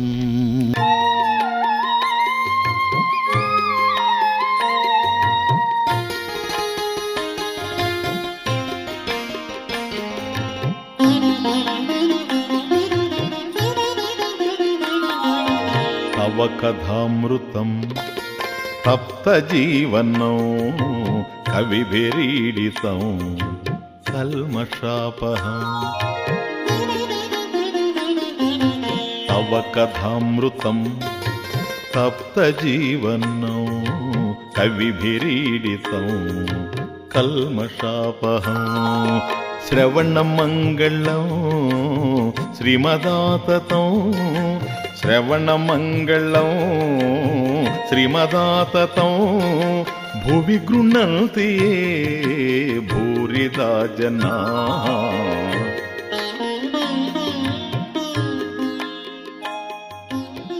కృష్ణ, నీ కథామృతం సంసారమగ్నులైన వారికి బ్రతుకు తెరువైంది, జ్ఞానులచే స్తుతింపబడింది, కర్మ కల్మషాన్ని కడిగేస్తుంది. వింటే చాలు మంగళప్రదం, శ్రీమత్ శాంత స్వరూపం. అట్టి నీ కథామృతమును ఈ ప్రపంచంలో ఎవరు విస్తృతంగా కీర్తిస్తున్నారో వారే గొప్ప దాతలు. కథాశ్రవణం అంటే ఏంటి? కథాశ్రవణం అంటే కథామృత పానం, అమృతపానం చేయడం. అందువల్ల గర్గమహర్షి కథాదిష్వితి గర్గమహర్షిని అడిగారు, భక్తి అంటే ఏంటని. ఏమి లేదు నాయన, కథాదిషు ఇది, భగవంతుని యొక్క అనంత కళ్యాణ గుణాల్ని, భగవంతుని యొక్క వైభవాన్ని సాంప్రదాయకంగా బోధించేటువంటి గురువు దొరికి కనుక బోధ చేస్తూ ఉన్నాడంటే అది వింటూ ఉండడమే భక్తి, ఇంకేమీ లేదనేసాడు అంతే. ఎవరు? గర్గమహర్షి. గర్గమహర్షి అంటే ఎవరో కాదు, ఈయనకు నామం పెట్టినవాడు.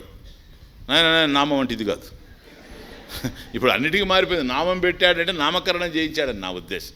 అంతేగాని ఆయనకు కూడా నామం వేశాడు ఐపీ పెట్టాడని కాదు, నామకరణం చేయించాడు. ఇప్పుడు ఏ నామం అయితే మన దగ్గర ఉందో, కృష్ణ కృష్ణ కృష్ణ అంటూ కృష్ణ నామంలో ఎంత కమదనం అని పాడుతున్నామో, ఆ నామాన్ని మనకి ఇచ్చినటువంటి మహానుభావుడు గర్గ మహర్షి.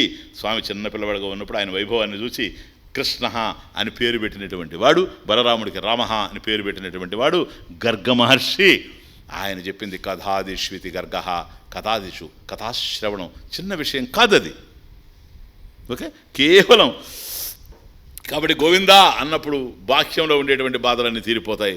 గోవిందా అంటే హృదయంలో కూడాను ఆ బాధలు ఏవి ఉన్నాయో వినేటప్పుడు కూడా ఇట్లా అవి ప్రతిబంధకాలు అవుతూ ఉన్నాయో, చేసిన పాపాలన్నీ అవన్నీ పోవాలంటే గోవిందా. అర్థమైందే? వినిందని అంటే మన దగ్గర నుంచి కూడా రాకూడదు. ఇది ఆధ్యాత్మిక విఘ్నం, ఆది భౌతికం కాదు, ఆది దైవికం కాదు, ఆధ్యాత్మికం లోపల నుంచి వచ్చేది సబ్జెక్టివ్ ట్రబుల్. ఇది కూడా ఉంటే ఇది ఉండడానికి అవకాశం లేదు. అందువల్ల ఇది కూడాను భగవంతుని యొక్క అనుగ్రహంతోనే పోవాలి కనుక గోవింద గోవింద, అది విషయం. ఇప్పుడు స్వామిని పిలుస్తూ ఉన్నాడు చూడండి తమాషా. ఆ పిలవడంలోనే మనం చేయాల్సిన సాధనలన్నీ చెప్పేస్తున్నాడు. ఒక్కసారి మళ్ళీ సింహావలోకనం, రికాప్చులేషన్. దామోదర, దామ, ఇది రెండు రకాలు. ఇప్పుడు స్వామి యొక్క లీలల్లో నుంచి చూడొచ్చు, తాత్వికంగా చూడొచ్చు. దామోదర శబ్దం, దామ అంటే రజ్జు, త్రాడు. దామ అంటే తాడు, ఉదరం అంటే పొట్ట. దామోదర, యశోదాదేవి తాడు తీసుకొని వచ్చి ఆయన కట్టేసింది కనుక ఆయన దామోదరుడు అయ్యాడు. ఆయన ఉదరాన్ని తాడుతో కట్టింది. దామ శబ్దం త్రాడు శబ్దార్థం. కాబట్టి మనం కూడా ఆ ప్రేమ అనేటువంటి తాటితో ఆయన్ని కట్టేయాలి. It is number 1. ఇది అవతార లీల. అవతార లీలగా చూస్తే కృష్ణావతారంలో ఈ విధంగా మనకు కనపడుతుంది. కానీ దామాని లోకనామాని యస్య ఉదరాంతరే, ఉదర అంతరే, ఉదర దామోదర శబ్దం చూడండి, ఇది వ్యాస భగవానుడు. ఉదర అంతరే, ఆయన పొట్ట లోపలే, ఉదరం లోపలే. దామాని, దామాని అంటే లోకాలు. చూసారా? దామ శబ్దం రజ్జు, త్రాడు. దామాని లోకాన్ని, సర్వలోకాన్ని అని ఉన్నటువంటి లోకాలన్నీ కూడా. కాబట్టి దామాని లోకనామాని యస్య ఉదరాంతరే, ఎవరి యొక్క గర్భంలో సమస్తమైనటువంటి లోకాలు, చతుర్దశ భువనాలు నిండిపోయి ఉన్నాయో ఆయన దామోదరుడు. అంటే ఏంటి? ఇప్పుడు ఆయన్ని గనక ఆశ్రయించాము అంటే అన్ని లోకాల్లో వాళ్ళు ఆశ్రయించాల్సిందే. ఎందుకని? అన్ని లోకాలు ఆయన కుర్చీలోనే ఉన్నాయి. అందుకే ఆవిడ కట్టలేకపోయింది. చిన్నపిల్లవాడిని కట్టలేనంత పరిస్థితి ఎందుకు వస్తుంది చెప్పండి? తాడుతో కాదు. అమ్మో, చతుర్దశ భువనాలు లోపల ఉండి చతుర్దశ భువనాల్ని కట్టగలిగేంత తాడు ఎక్కడ దొరుకుతుంది? కాబట్టి తాడుతో కట్టలేదు, ప్రేమతో కట్టేసింది. లాస్ట్లో ప్రేమతో కట్టేసింది, అది ఇంకేం లేదు. కాబట్టి దామోదర. ఇంకొకటి దామోదరో విభు శాస్త్రం. అంటే దమం అంటే ఇంద్రియ నిగ్రహం. అది బాహ్యేంద్రియ నిగ్రహం కావచ్చు, అంతరేంద్రియ నిగ్రహం కావచ్చు. కాబట్టి జ్ఞానేంద్రియాలని నిగ్రహించుకోవడము దమము, అట్లాగే మనసుని నిగ్రహించుకోవడము అంతరేంద్రియం గనక. కాబట్టి ఎవరైతే ఇంద్రియ మనస్సుల్ని నిగ్రహిస్తారో, నియమిస్తారో వాళ్ళకు లభ్యమయ్యేటువంటి వాడు దామోదర. చూసారా? బిగినింగ్లో వచ్చేసిందే అభినయం, అపనయ, విష్ణు, దమయ, మనః, శమయ, విషయ, మృగతృష్టం వచ్చింది కదా. మళ్ళీ సింహావలోకనం, ఆయన పేరుతోనే సింహావలోకనం, దామోదర. అది కాబట్టి దామోదరో విభు. కనుక మనం ఏం చేయాలి? ఇప్పుడు దామోదర పదం పట్టుకున్న తర్వాత ఇంద్రియాలను నిగ్రహించుకొని, మనసును నిగ్రహించుకొని దాన్ని పరమేశ్వరుని యొక్క పాదార విందములందు పెడుతూ ఉండాలి దామోదర. నెక్స్ట్ గుణమందిర, షడ్గుణైశ్వర్య సంపన్నుడు. షడ్గుణైశ్వర్య సంపన్నుడు. ఇప్పుడు అంత పటిక బెల్లం తీసుకెళ్ళి చూడండి, పటిక బెల్లం పట్టుకుంటే ఎట్లుంటుంది? గట్టిగా ఉండదా? మరి కటిక రాయి పట్టుకుంటే ఒకటి తెల్లటి రాయి తీసుకొని వచ్చి ఎట్లాంటిది, అది ఎట్లుంటుంది? రెండు గట్టిగానే ఉంటాయి. అందువల్ల ఇట్లని అప్పుడు అమ్మాయి ఏమైనా తీసుకొని రా, సుత్తో రాయి కొట్టాలి కదా పటిక బెల్లాన్ని. ఇదే తీసుకెళ్ళి ఈ పటిక బెల్లాన్ని పాలల్లో వేసామనుకో, టైం ఇస్తే ఏమవుతుంది?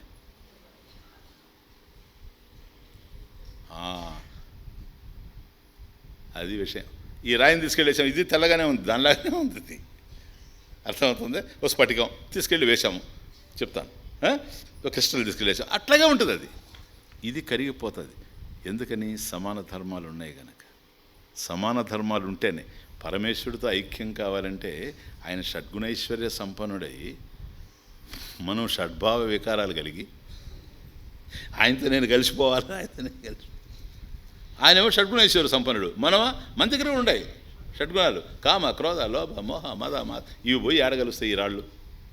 అందువల్ల ఆయన్ని గుణమందిర అంటూ ఉన్నప్పుడు దాని అర్థం ఏంటంటే, భగవాన్ నీ అంత కాలేం కానీ నీ కృపతో నీ సుగుణాలన్నీ మేము తయారు చేసుకుంటూ ఉంటాం.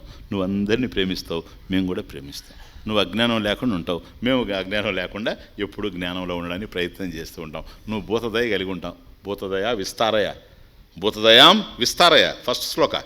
ఇవన్నీ మేము అది. అందుకని షడ్గుణైశ్వర్య సంపన్నుడు కనుక గుణమందిర, గుణమందిర. నెక్స్ట్ సుందర వదనార వింద గోవింద. సుందర వదనార వింద, అది అందమైనటువంటి వదనం, ముఖం. సుందర వదన అరవింద. మళ్ళీ అరవింద్ ఉంది. ఏంది అరవింద్ అంటే? కమలం, వదన కమలం, ముఖ కమలం, షట్పది కదా, అది వ్యవహారం. కాబట్టి వదనారవింద, కాబట్టి అందమైనటువంటి ముఖం. అందమేంటో ప్రపంచంలో లేవా? అందమైంది లేవా? ఎన్నో ఉన్నాయి కదా, అవన్నీ అందాలు కాదని అర్థం. ఎందుకని? ఈ ప్రపంచంలో అందాలు ఉన్నాయి. అందాలు ఎందుకు ఉన్నవి అని ఆలోచిస్తే అదృశ్యమయ్యేందుకు ఉన్నాయి. అందాలు అదృశ్యమయ్యేందుకున్నాయి ఈ ప్రపంచంలో. అందుకనే ముసలోళ్ళు ఏం చేస్తారంటే, చిన్నప్పుడు పెళ్లి ఫోటోలు పెట్టుకుంటారు దగ్గర, జేబులో ఒకటి ఉంటుంది, ఎవరికైనా చూడండి. ఎందుకంటే ముసలితనం వచ్చేసిన తర్వాత గందరగోళం కదా అసలు. అది ఎట్లుండే అప్పుడు విన్నారు వేదాంతం, షట్పది స్టాప్తాం నాయన వినండి ఎప్పుడే విశ్వ. అందరు లేచే ఇంక పోయింది అయిపోయింది ఆయన కదా, మనం పోదాం. అయిపోయినాయి, పాస్ట్ ఈజ్ పాస్ట్. అదేదో పూర్వ వైభవం అదంతా సుందర చైతన్య ఇంకా లాభం లేదు, మనకు అర్థమే కావాలి.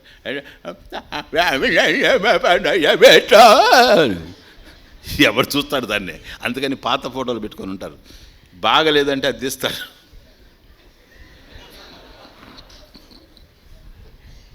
ఈ లోపల ముసలాం కనుకుంటే చూసాములే కానీ పెట్ట జోబులో.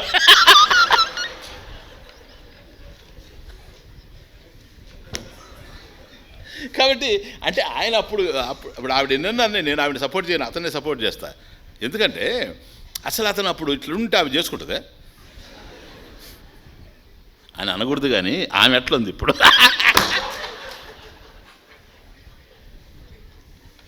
ఆమె ఎట్లుంది? పెద్ద క్లియోపాట్రా ఆమె ఇప్పుడు. ఆమె కూడా ఏమంటది, ఇంకెందుకులే అవన్నీ ఇప్పుడు. ఆమె కూడా ఏమంటుంది అంటే, ఎందుకు ఊరికి ఆ ఫోటో చూపిస్తూ ఉంటావు కానీ. అంతా గురువింద గింజలే. వయసు వచ్చిన తర్వాత అర్థమవుతుంది.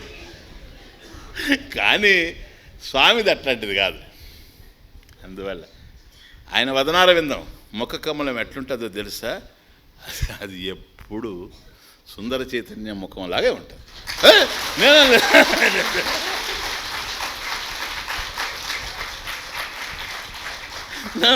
ఐఎమ్ సారీ, త్రేపులాగా బయటపడింది.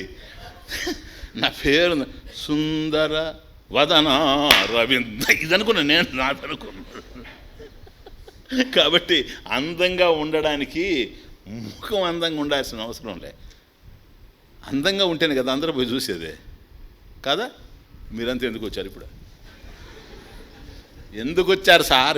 ఇప్పుడు చూస్తే నేను ఇటు ఇటు చూస్తున్నాను, కానీ అందరూ నన్నే చూస్తూ ఉంటారు. నేను కూడా ఇట్లాగే ఎందుకు చూడటం లేదు, అట్లాగే ఎందుకు చూడటం లేదు, నాకేం పెద్ద అందం కనపడడం లేదు. అందువల్ల చూసుకుంటున్నా, వెతుకుతున్నా ఎక్కడున్నాడు నా కృష్ణుడు అని. అందువల్ల అప్పుడప్పుడు బతురెడ్డి చూస్తున్నాను. కానీ మీరు మాత్రం నన్నే చూస్తున్నారు. అందం లేకపోతే ఎందుకు చూస్తారు సార్? ఏమో మీరు ఏమైనా చెప్పండి, మీ అందరికన్నా నేను అందంగా ఉన్నాను.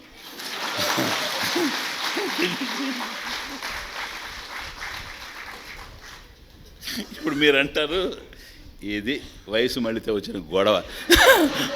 పూర్వం ఎప్పుడు ఇట్లా మాట్లాడేవాడు కాదు. వృత్త చాపల్యం ఒప్పుకొని నేను మీరు ఏమన్నానండి, చివరికి లాస్ట్లో దూతలు వచ్చినా పట్టుకోపోవడానికి తొందరగా వాడిని కూడా తిట్టడం కానీ ఫలవే తొందరబా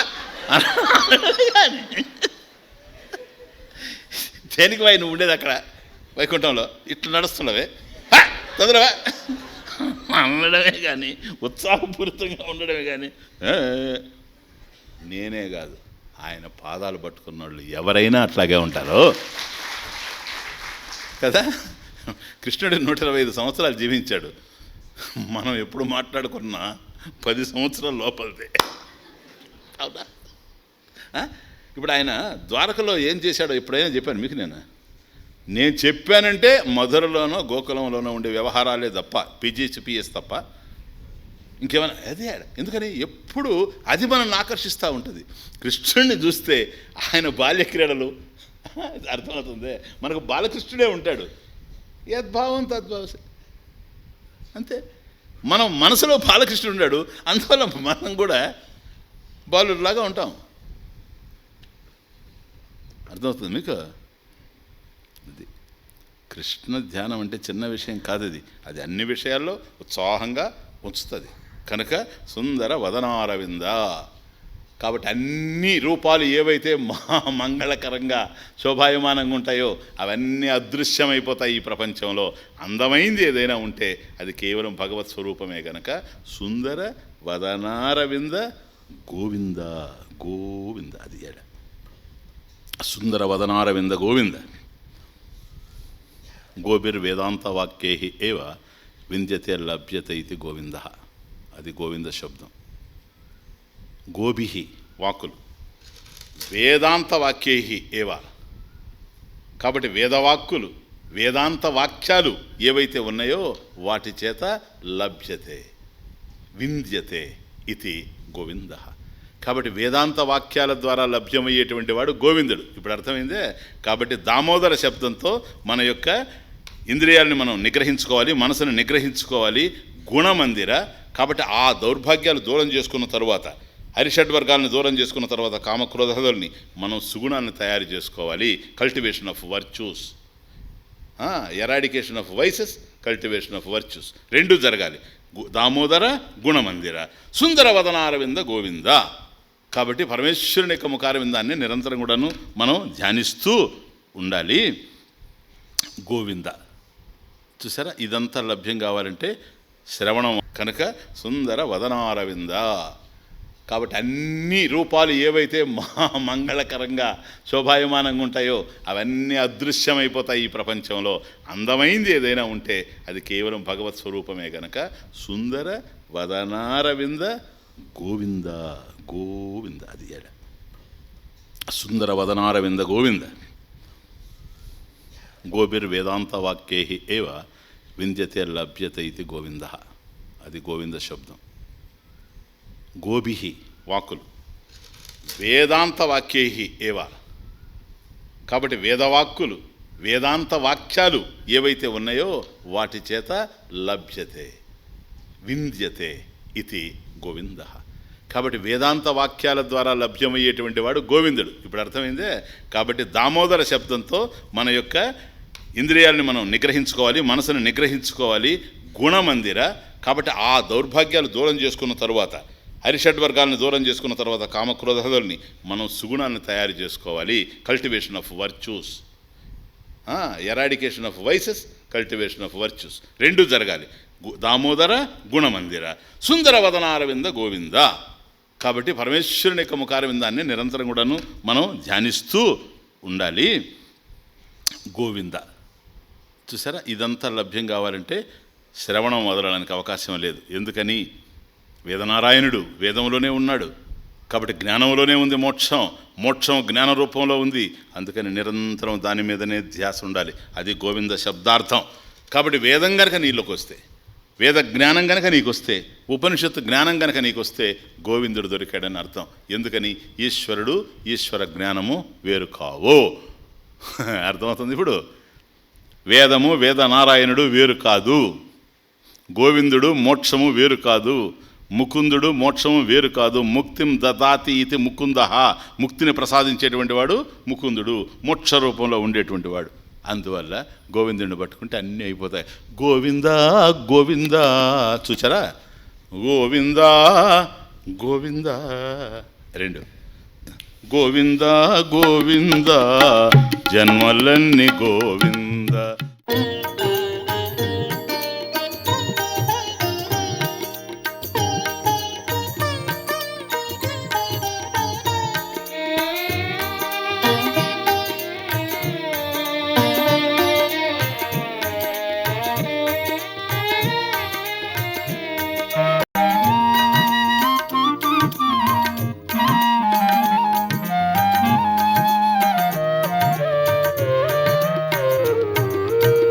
గోవిందా గోవిందా జన్మలన్నీ గోవింద, గోవిందా గోవిందా జన్మలన్నీ గోవింద, జన్మలన్నీ గోవింద కర్మములన్నీ గోవింద, గోవిందా గోవిందా జన్మలన్నీ గోవింద, జన్మలన్నీ గోవింద కర్మములన్నీ గోవింద, గోవిందా గోవిందా జన్మలన్నీ గోవింద. శరణన్న వారికి గోవిందా గోవిందా, శరణన్న వారికి గోవిందా గోవిందా, మరణము గోవిందా జననము గోవిందా, మరణము గోవిందా జననము గోవిందా, గోవిందా గోవిందా జన్మలన్నీ గోవింద, జన్మలన్నీ గోవింద కర్మములన్నీ గోవింద, గోవిందా గోవిందా జన్మలన్నీ గోవింద.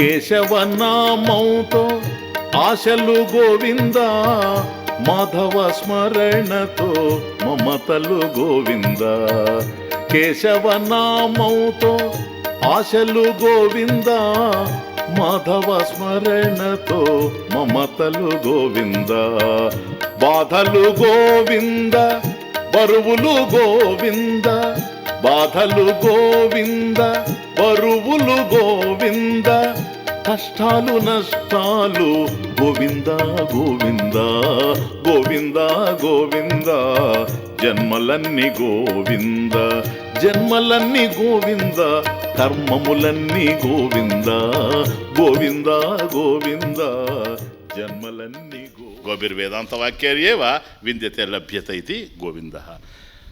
భవజలధి సంసార సాగరాన్ని మథన మందర, మందర అది మందర పర్వతం కవంగా వేసి చిలికాడు కాదు, అది మందిర కాదు మందర, కరెక్ట్.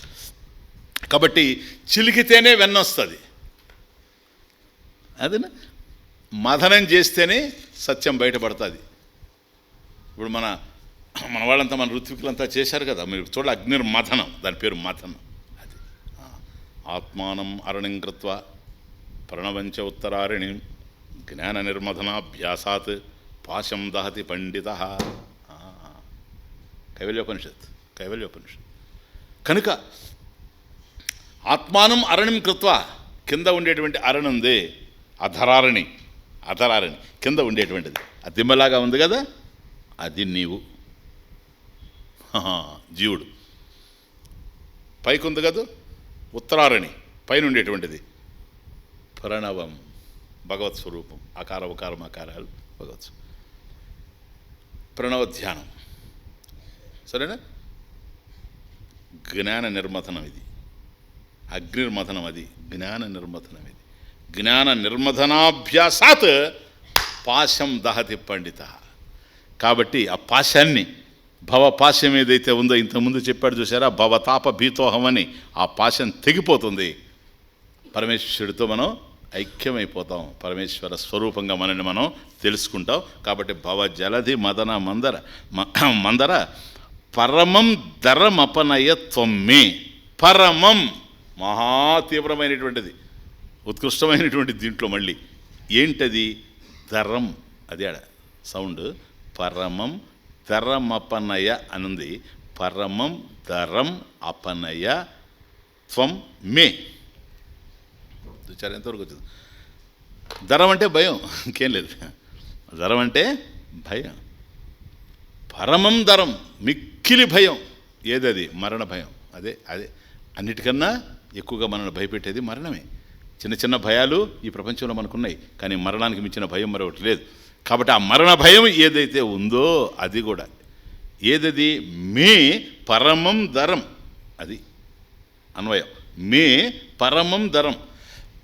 ఏదైతే నా యొక్క మహాభయం మరణ భయం ఉందో దానిని త్వం అపనయ. త్వం అపనయ.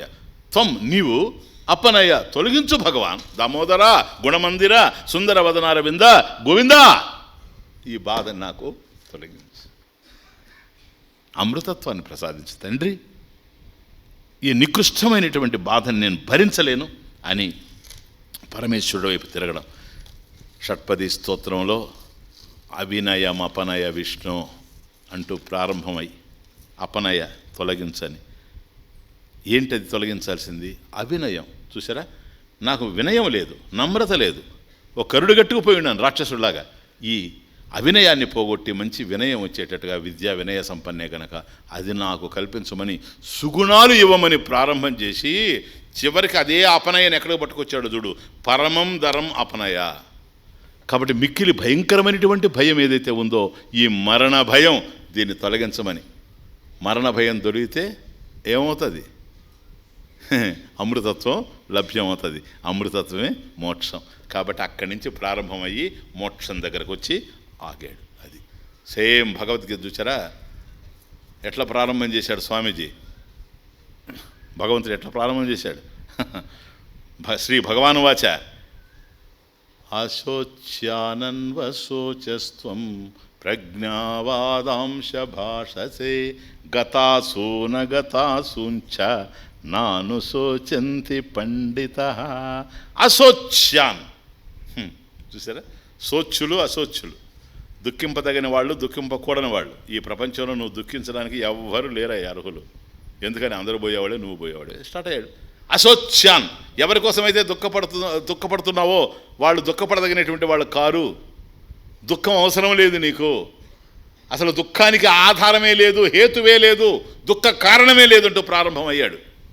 దుఃఖాన్ని తొలగిస్తానని లేదు. That's the beauty of the Bhagavad Gita, specially Chaitanya Bhagavad Gita. నీకు దుఃఖాన్ని తొలగిస్తానని లేదు, అసలు దుఃఖమే లేదన్నాడు. అంతే. నీకు అర్థం కానప్పుడు దుఃఖం, అర్థమైతే దుఃఖమే లేదన్నాడు. అర్థమయ్యేటట్టు చేశాడు. 18 అధ్యాయాలు దాటిన తర్వాత సర్వధర్మాన్ పరిత్యజ్య మామేకం శరణం వ్రజ అహం త్వా సర్వపాపేభ్యో మోక్షయిష్యామి మా శుచ. అశోచ్యాన్. అశోచ్యాన్ అంటూ ప్రారంభమయ్యాడు. మా శుచ. ఎందుకని? దుఃఖానికి కారణమే లేదంటూ స్టార్ట్ అయ్యాడు. అర్థమైపోయింది కదా నీకు. ఇప్పుడు అంటున్నాడు ఇంకేడబాకు. ఎందుకని? ఏడుపుకు ఆస్కారమే లేదు. మా శుచ. అశోచ్యానని ప్రారంభమయ్యాడు. మా శుచ. అట్లాగే షట్పది స్తోత్రంలో అపనయ అంటూ ప్రారంభమయ్యాడు, అపనయ అంటూ ఎండ్ అయిపోయాడు. అక్కడ అవినయం అపనయ, ఇక్కడ పరమం ధరం అపనయ. అయిపోయింది, అరిగిపోయింది. కాబట్టి గోవింద శబ్దార్థంలో గోభిహి వేదాంత వాక్య ప్రధానం అది. కాబట్టి దాన్ని పట్టుకొని మనం తరించిపోవాల్సినటువంటి అవసరం ఉంది. నారాయణ, ఇది ఫలశ్రుతి. Only 1 minute. నారాయణ కరుణామయ శరణం నరవాణి భావకౌచరణం ఇతి షట్పదీ మదీయే వదన సరోజే సదా వసతు తథాస్తు. అంతే. కనుక ఫలం ఏంటంటే ఇది మనకు ఈ స్తోత్రాన్ని అధ్యయనం చేసిన ఫలం. అధ్యయనమే ఫలం నన్ను అడిగితే. సో నారాయణ చూడండి తమాషా. ఈవెన్ ఫలంలో కూడా ఆచార్యులు కనుక దీంట్లో గమ్యం ఇంతవరకు సాధనంతా చెప్పుకుంటూ వచ్చేశారు. ఎట్లా శరణం ఇప్పుడు చూడండి. నారాయణ ఏంది ఇది నారాయణ? నరస్య అయనం. అయనం మీన్స్ గేహం. గేహం మీన్స్ కొంప, ఇల్లు, సదనం, గృహం, గేహం పో. కనుక నరస్య అయనం, నరస్య గేహం అంటే నరాణాం అయనం. ఇప్పుడు ఇది అయిపోయిన తర్వాత సదస్సు ఎవరెవరు వాళ్ళ వాళ్ళ ఊర్లకి వాళ్ళ వాళ్ళ ఇంటికి వెళ్ళిపోతారు. ఎందుకంటే అది చేరాల్సినటువంటి చోటు గనక. నరాణాం భక్తానాం పో. మీరు ఎవరెవరి ఇళ్ళకి వాళ్ళు పోతారు. అందరం కలిసి ప్రాణాలు పోయిన తర్వాత ఎక్కడికి పోదాము అని అంటే దేహాలన్నీ శ్మశానానికి వెళ్ళిపోతాయి శుభ్రంగా ప్యాక్ అయిపోయి. కానీ మనం ఎక్కడికి పోవాలి అని అంటే ఏమో చెప్పలేం. తరించామా ఒక చోటకే పోదాం, పోనవసరం లేకుండా ఎక్కడుంటే ఆడే సర్వత్రా. కానీ తరించలేదనుకోండి మళ్ళీ ఇంకొక ఇంట్లోకి పోతాం. అర్థమవుతుంది? ఇప్పుడు ఇంకొక ఇంట్లో పడతాం. తరిస్తే అసలు ఒరిజినల్ హౌస్ ఏది మంది? వైకుంఠం. నది రామాపురం, ఆపురం, ఈపురం, వైకుంఠపురం. వైకుంఠపురం మంది, అక్కడికే పోతాం. కాబట్టి నరస్య అయనం, నరాణం అయనం, నారాయణం. ఏంటది? నారాయణం. నరాణం అయనం నారాయణం. నరస్య అయనం నారాయణం. నారాయణం ఇది నారాయణం, అంతే, ఇంకేం లేదు. కాబట్టి ఆ నారాయణం పదం అది నారాయణంగా పిలువబడుతూ ఉంది. ఇది నారాయణ శబ్దార్థం, అష్టాక్షరి మహామంత్రం. చిన్న విషయం కాదు అది. కాబట్టి మనం అందరం కూడాను ఎక్కడికి పోతే యద్గత్వా నా నివర్తంతే తద్ధామ పరమం మమ, ఆ పరంధామం ఏదో అదే వైకుంఠధామం. ఆ వైకుంఠధామం పరమేశ్వరుడు ఉండే చోటు ఎక్కడ లేడని చెప్తాం. అంతటా నిండి నిబిడీకృతమైనటువంటి పరమేశ్వరుని యొక్క స్వరూపం నారాయణ. అక్కడికి చేరిపోవాలి మనమని చూచారు. ఇప్పుడు సాధన అయిపోయింది, గమ్యం కూడా ఫలశ్రుతిలో చెప్తున్నా నారాయణ. ఎందుకని? మాకంతా నువ్వే గనక గమ్యం, నిన్ను చేరిపోవాలి మేము. కరుణామయ, ఇది కేవలం మా కృషితోనే జరగదు తండ్రి, నీ కృప కూడా కావాల్సినటువంటి అవసరం ఉంది. కరుణామయ. తావకౌ చరణౌ కరవాణి, శరణం కరవాణి పో. కాబట్టి నేను ఇప్పుడు ఏం చేస్తున్నాను? దీనికి నీ చరణాలను పట్టుకుంటున్నాను అంతే. నీ చరణ కమలాల్ని నేను పట్టుకుంటున్నా. ఎందుకని? నువ్వు కరుణామయుడివి, నీ పాదపద్మాలను పట్టుకుంటున్నా, నీ చరణ సరోజాన్ని పట్టుకుంటున్నా. షట్పదిలాగా తుమ్మిదలాగా, తుమ్మిది ఎట్లాగైతే కమలం మీద వాలుతుందో అట్లాగే నీ చరణ కమలాన్ని నేను పట్టుకుంటూ ఉన్నా, నిన్ను విడిచిపెట్టనిక భగవాన్. కాబట్టి తావకౌ చరణౌ కరవాణి. ఏమని? శరణం శరణం శరణం. ఇది చాలా ఇంపార్టెంట్. శరణం పరమేశ్వరుణ్ణి శరణజొచ్చి ఉండడం. విష్ణు సహస్రనామంలో శరణం భగవంతుడి పేరు ఉంది. శరణం భగవంతుడి పేరు కూడా. కాబట్టి నిన్ను ఆశ్రయిస్తూ ఉన్నాను, శరణం ఒకటి భగవాన్. అలా కాదు, శరణం నీవే గనక. అదే శరణం అంటే ఆశ్రయస్థానం, శరణం అంటే విష్ణు భగవానుని యొక్క పేరు కూడాను. కాబట్టి శరణం. కాబట్టి నిన్ను నేను ఆశ్రయిస్తూ ఉన్నాను, శరణం ప్లీజ్. కనుక శరణం కరవాణి ఇది షట్పది మదీయే. ఇది షట్పది, ఇది ఈ విధంగా షట్పది. ఈ షట్పది స్తోత్రం ఏదైతే ఉందో ఇక్కడ తమాష చూడండి. మదీయ వదన సరోజే. శంకర కరెక్టే. మదీయ నా యొక్క వదన సరోజే, నా ముఖ కమలం. తమాష చూడండి, స్వామీజీ వదిలేశాడు. ఇప్పుడు ఏంది? నా ముఖ కమలం మీద ఈ షట్పది, ఈ తుమ్మిద, ఈ 6 కాళ్ళు కలిగింది. ఇప్పుడు నేర్చుకున్నది 6 శ్లోకాల్లో. ఇది ఎప్పుడు జుమ్మంటూ నాదం చేస్తూ నా ముఖ కమలం చుట్టే తిరుగుతూ ఉండుగాక. ఇదేంటయ్యా బాబు, రివర్స్ అయిపోయింది లే చివరికి వచ్చేటప్పుడు. కానీ అంతే. అంటే ఎప్పుడు నా ముఖ కమలం అంటే దాని అర్థం ఏంటో తెలుసా? నా నాలుక మీద నిరంతరం కూడాను ఈ షట్పది స్తోత్రం గనక ఉంటే, శృతి మందిరంలో ఏదైతే విన్నానో భగవాన్, అది నిరంతరం నా జ్ఞాపకం వస్తూ ఉంటే, షట్పది నా వదన సరోజం మీద గనక ఉంటే, నీవు నాకు ఎప్పుడు నిరంతరం నా దగ్గరే ఉంటావు గనక ఏ షట్పది స్తోత్రాన్ని అయితే ఇక్కడ నేను అధ్యయనం చేశానో ఇది నా వదన సరోజంలో ఎప్పుడు జుమ్మంటూ తిరుగుతూ ఉండుగాక. వసతు వసించుగాక, సదా ఉండుగాక. అది అంటే ఈ జ్ఞానం నిరంతరం ఉండుగాక. అందువల్ల గోవింద శబ్దార్థం ఇక్కడ చూస్తే శరణు శరణం ఆయన పేరే.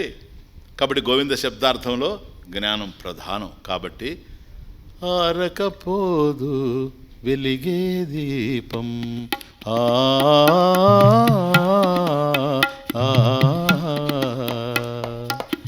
ఆరకపోదు వెలిగే దీపం ఆరకపోదు వెలిగే దీపం ఆరదెన్నడు ఆత్మదీపం ఆరకపోదు వెలిగే దీపం ఆరదెన్నడు ఆత్మదీపం జగతికి వేదము పంచిన జ్ఞానము జగతికి వేదము పంచిన జ్ఞానము సుగతిని తెలిపే అమృతగానము సుగతిని తెలిపే అమృతగానము సంసారమే సంగ్రామము సంసారమే సంగ్రామము తెగిన ప్రేగు అనుబంధము జీవుల ఆరాటము జీవన పోరాటము సంసారమే సంగ్రామము. కాబట్టి ఎన్ని దీపాలున్నాయి ఈ ప్రపంచంలో అవన్నీ ఆరిపోయేందుకే ఉన్నాయి. ఎన్ని భవనాలున్నాయి ఈ ప్రపంచంలో అవన్నీ కూలిపోయేందుకే ఉన్నాయి. ఎన్ని పరిస్థితులు అనుకూలంగా ఈరోజు మనకు ఉన్న అవన్నీ మారిపోయేందుకే ఉన్నాయి.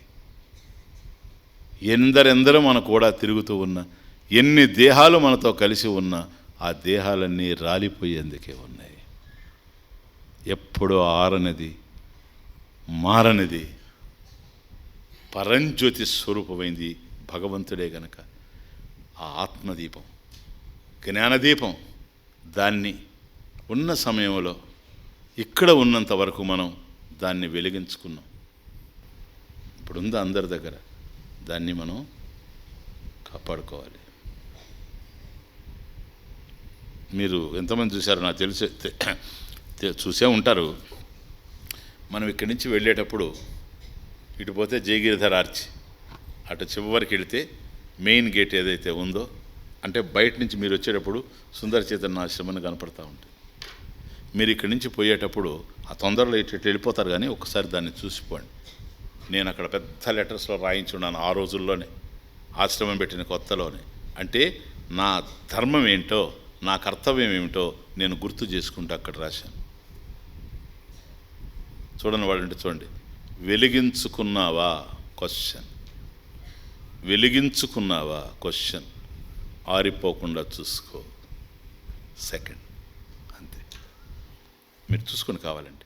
అంటే ఎవరి ఆశ్రమానికి వచ్చినా ఇక్కడ వాళ్ళు చేయాల్సింది అదొకటే పని. ఇక్కడ వెలిగించుకోవడానికి ఒక దీపం ఉంది, ఎదురు చూస్తూ ఉంది ఆ దీపం, నిరీక్షిస్తూ ఉంది ఎప్పుడు ఆ దీపం, వెలుగుతూ ఉంది ఆ దీపం, ఆ మంటల ఆ బాధ ఆ దీపం భరిస్తూ ఉంది. నువ్వు వెలిగించుకో.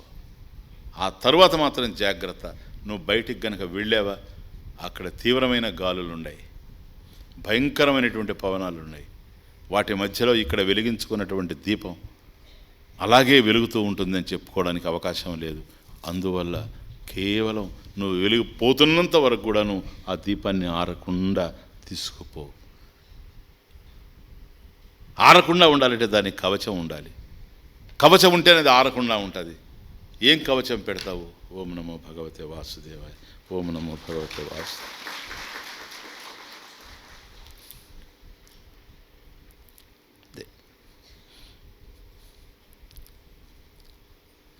మీ అందరి హృదయాల్లో, మీ అందరి హృదయ ప్రమిదల్లో నా హృదయంలో ఏముందో ఇప్పుడు భగవంతుడు ఒక్కడికే తెలుసు, మీకు ఎవరికి తెలియదు. ఆ ఆర్తితో నేను ఏదైతే బోధించానో అదంతా ఆరిపోకుండా అది అలాగే ఉండాలని కన్నీళ్లతో భగవంతుని ప్రార్థిస్తూ సెలవు తీసుకుంటాను. పూర్ణమదః పూర్ణమిదం పూర్ణాత్ పూర్ణముదచ్యతే పూర్ణస్య పూర్ణమాదాయ పూర్ణమేవావశిష్యతే. ఓం శాంతి శాంతి శాంతి